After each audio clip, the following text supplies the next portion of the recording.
chapter 3, 1, verse 1 to 5. Ang huling araw.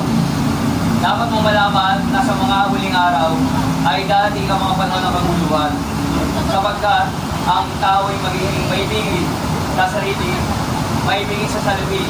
Kaya po, base po sa aking nasa amin, bagay ito, alam po natin nangyari sa ating kapaligiran, diba? Maraming kaguluhan, mga nangyaring isang sabi natin kawalan Diyos, si Charlie Kirk sa Amerika. Yun, ano siya, sabi natin na talagang ano siya, panapatayan sa Diyos, ganun pa hindi.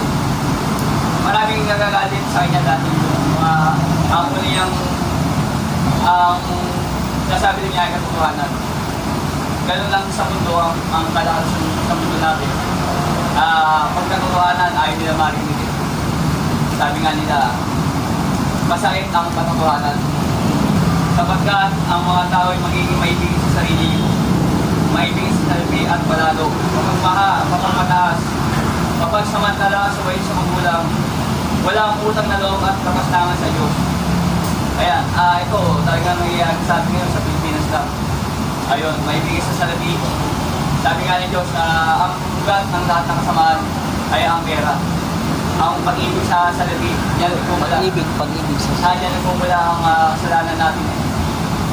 Yung sa sarili nilang pagnanasa, doon pumapasok ang kalaban sa satanas. Yung sarili natin may kanalaman, yun mga yun, nasa hindi natin sa gobyerno. Maraming nasakripisyo na taong bayan na dahil sa pasariling kagustuhan na hindi na inisip yung kapag ng ibang tao parang hindi na wala siya puso na sabi natin ang magawa ng puti hindi yung buwan ng masama, hindi na ginawa yun hindi na nagawa.